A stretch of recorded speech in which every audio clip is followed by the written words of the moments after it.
من أجمل أبواب النجاح والرزق والفلاح في الدنيا والآخرة، واللي هو باب فينا ناس كثيرة جدا ما بتطرقه، هو حسن الظن بالله سبحانه وتعالى. تخيل إنك تنجح وأمورك في الحياة كلها تتسهل بس لأنك أنت داخليا عندك قناعة تامة بربنا سبحانه وتعالى. فللأسف في نوع كثير جدا مننا متشائم وبيخاف من المستقبل وعنده سوء الظن بالخالق والعياذ بالله. عبد العزيز الجاسر قال: قل للذي ملأ التشاؤم قلبه ومضى يضيق حولنا الآفاق، سر السعادة حسن ظنك بالذي خلق الحياة وقسم الأرزاق. وربنا سبحانه وتعالى قال في حديث قدسي: أنا عند ظن عبدي بي، إن ظن خيرا فله وإن ظن شرا فله. فعشان كده باب حسن الظن بالله ده أنا بالنسبة لي هو السبب الأساسي والرئيسي والأول والأخير في النجاح والفلاح في الدنيا والآخرة.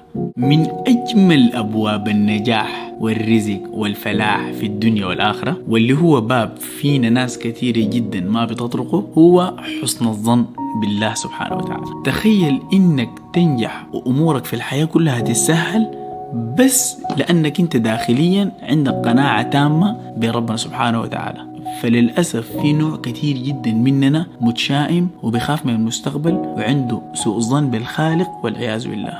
عبد العزيز الجاسر قال: قل للذي ملأ التشاؤم قلبه ومضى يضيق حولنا الآفاق، سر السعادة حسن ظنك بالذي خلق الحياة وقسم الأرزاق. وربنا سبحانه وتعالى قال في حديث قدسي: أنا عند ظن عبدي بي، إن ظن خيرا فله وإن ظن شرا فله. فعشان كده باب حسن الظن بالله ده أنا بالنسبة لي هو السبب الأساسي والرئيسي والأول والأخير في النجاح والفلاح في الدنيا والآخرة.